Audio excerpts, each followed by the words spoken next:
তাতে কোনো জুডিশিয়ারি অ্যাপয়েন্টমেন্টের সঙ্গে যুক্ত ছিল না, প্রধানমন্ত্রী নিয়োগ ছিল না, এখন রাখলো না কেন? একটা অগণতান্ত্রিক উদাহরণ, আরেকটা অগণতান্ত্রিক উদাহরণকে অ্যাপ্রুভ করতে পারে না। একের পর এক জেলা থেকে ভোটার তালিকায় গড়মিলের অভিযোগ আসছে। জাল নথি তৈরি করা, যা তৈরি করা, এগুলো সব পঞ্চায়েতের থেকে তখন যারা ক্ষমতায় ছিল তারাই বানিয়ে দিয়েছিল। বাংলাদেশ থেকে এসে এই রাজ্যের ভোটার তালিকায় অবৈধভাবে নাম তোলার অভিযোগ স্থানীয়দের একাংশের দাবি। উত্তর 24 পরগনার দেগঙ্গার নূরনগর গ্রাম পঞ্চায়েতের 102 নম্বর বুথে রয়েছেন এমনই 84 জন ভোটার। 2003 সালের ভোটার তালিকায় তাদের নাম না থাকলেও নাম রয়েছে 2025-এর ভোটার তালিকায়। এরা সব অরিজিনাল বাংলাদেশি আর কি। এখানে কারুর বাপ সেজে, কারুর ভাই সেজে, সব বাপ সেজে বেশিরভাগ করেছে আর কি। এরা সব অরিজিনাল বাংলাদেশি। আমি বসবাস করছি আজকের কমসে কম 60 বছর 70 বছর থেকে। যাদের নামগুলো দেখালেন এরা কি এখানকার বাসিন্দা? না না, এরা এখানকার বাসিন্দা না, সব জাল নথিপত্র করেছে। ইনি ঝর্ণা দত্ত। তার দাবি তিনি পশ্চিমবঙ্গে এসে দাদার পরিচয়পত্র দিয়ে ভোটার কার্ড তৈরি করেছেন। আমার দাদা আছে, দাদার বাবা নেই, দাদার প্রমাণপত্র দিয়ে ভোট হয়েছে। বাংলাদেশে আসলাম আমি আজকে 25 বছর। এখানে এসেছি অনেক বছর হচ্ছে, দাদাও চলে আসে, দাদা আমাদের অনেক আগে এসেছিল। ইনি রঞ্জিত চৌধুরী। বিতর্কের মুখে তিনি স্বীকার করে নিয়েছেন যে 2000 সালে পরিবার সমেত ভারতে আসেন, তারপর থেকে রয়েছেন এই দেগঙ্গাতেই। আমি বাংলাদেশ থেকে 2000 আছি, ছেলেরও ওই সময় আছে, এখানে লেখাপড়া করছে এরা সবাই। ডকুমেন্ট তো এখানে ইয়া করা হয়েছে। 2000-এর জমি কিনছে, জমি দলিল শো করছে, তারপরে রেশন কার্ড আছে, প্যান কার্ড আছে। একই অভিযোগ উঠেছে দেগঙ্গার বাসিন্দা সঞ্জয় চৌধুরীর বিরুদ্ধেও।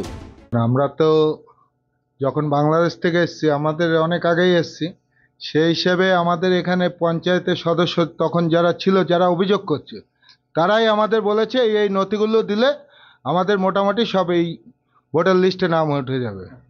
ঠিক আছে, এবার ওই নথিগুলো যারা অভিযোগ করছে তারাই বানিয়ে দিয়েছিল। এই নিয়ে শুরু হয়েছে রাজনৈতিক তরজা। 2002 সালের যে এসআইআর হয়েছিল, সেই সময় ভোটার লিস্টে যাদের কাউরই নাম ছিল না, ওই বুথে বরাবরই যারা পঞ্চায়েত সদস্য হয়েছে, বামফ্রন্টের পঞ্চায়েত সদস্য হয়েছে, তারপর তৃণমূলের পঞ্চায়েত সদস্য হয়েছে। ভোটার লিস্টে নাম তোলার জন্য যে লিঙ্কের সার্টিফিকেট সেই পঞ্চায়েত সদস্যের মাধ্যমে যদি নিয়ে থাকে, তাহলে সেই পঞ্চায়েত সদস্য এই ঘটনার সাথে যুক্ত, এই অন্যায় কাজের সঙ্গে যুক্ত। আজকে যারা অভিযোগ করছে তারা হয় তৃণমূলের লোক, নাহলে বামফ্রন্টের লোক।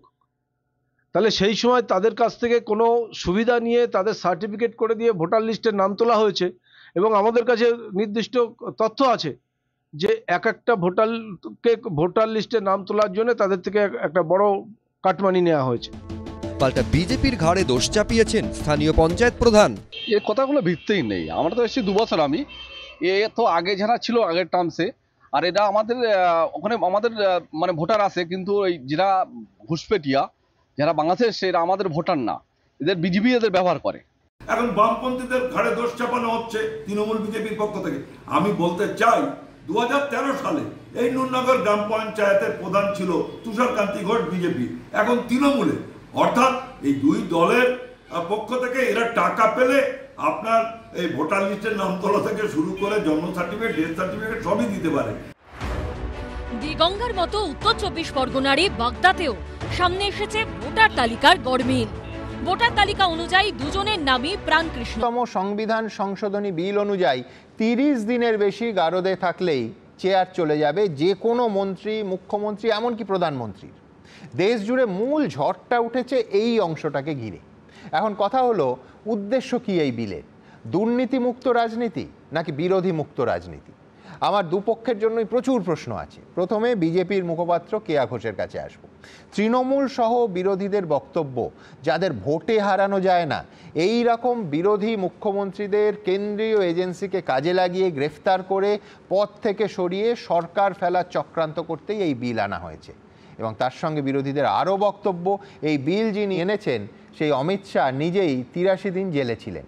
সুপার এমার্জেন্সি বলছেন মমতা বন্দ্যোপাধ্যায়। যারা সংবিধান লিখেছিলেন সুমন, তারা সম্ভবত ভাবেননি যে আমাদের ভারতের রাজনীতিতে অরবিন্দ কেজরিওয়ালের মতন একজন নির্লজ্জ একজন মুখ্যমন্ত্রী থাকবেন, যিনি জেলে যাওয়ার পরেও পদ আঁকড়ে বসেছিলেন এবং তিনি পদত্যাগ করেননি। সেই সময় দিল্লিবাসী সেই সময় চূড়ান্ত তারা নাকাল হতে হয়েছিল।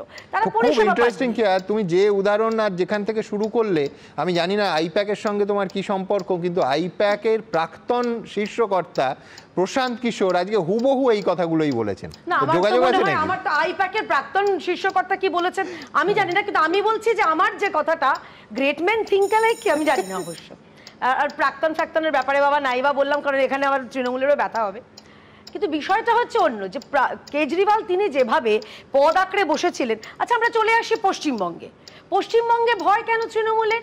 যিনি বলেছিলেন আমি 294 কেন্দ্রে আমি নিজে প্রার্থী, যিনি বলেছিলেন সুপার নিউমেরারি পোস্টের কথা বলেছিলেন, তিনি কি ভয় পাচ্ছেন? এইবার সমস্যাটা কোথায় হচ্ছে? আসলে চুরিবিদ্যা মহাবিদ্যা যদি না পড়ো ধরা, এখানে চোর ধরা পড়েছে। ভোট চোর নরেন্দ্র মোদী যখন এসআইআর করে ভোট চুরি করতে যাচ্ছে, আজকে এসআইআরটা গোটা ভারতবর্ষের মানুষের কাছে আই ওপেনার হয়ে গেছে যে কোথাও বিজেপির ভোট বাড়ানো হবে, কোথাও বিজেপির বিরোধীদের ভোট কমানো হবে। আজকে সবাই জানে যে এইখানে সংবিধান অ্যামেন্ডমেন্ট করতে গেলে 2/3 মেজরিটি লাগে। 2/3 মেজরিটি এই সরকারের নেই, তার মানে খুব স্বাভাবিকভাবেই ন্যাচারাল কোর্সে এটা জেপিসিতে যাবে, সেইখানে আলোচনা হবে এবং এটা হবে না, এটা কার্যকর করা সম্ভব হবে না, কারণ বিজেপির হাতে সেই নাম্বার নেই। তাহলে কেন এখানে আজকে হঠাৎ করে এই প্রস্তাবনা? এটা বোঝবার জন্য কোনো রাজনৈতিক পণ্ডিত হতে হয় না। এটা করা একটাই উদ্দেশ্য, যখন এসআইআর নিয়ে পার্লামেন্টে সরকার কোণঠাসা, নির্বাচন কমিশন কার্যত চুরিগুলোর এক্সপ্লানেশন দিতে পারছে না এবং প্রতিদিন প্রকাশ্যে বেআব্রু হয়ে যাচ্ছেন, সেই জায়গায় দাঁড়িয়ে আজকে ফেস সেভিং এর জন্য এই নতুন নাটক, সস্তার নাটক। এই যে বিরোধীরা বারে বারে বলছে সরকার ফেলে দেওয়া, কেজরিওয়ালের সরকার বা হেমন্ত সোরেন সরকার কি কেন্দ্রীয় সরকার ফেলে দিয়েছিল? ফেলেনি। আসলে এরা যেরকম ভাবে একটা ভয় তুলতে চাইছে। আর অরূপকে আরেকটা কথা বলতে চাই, এই যে এরা বলছে না নজর ঘোরানোর, এটা এদের থেকে ভালো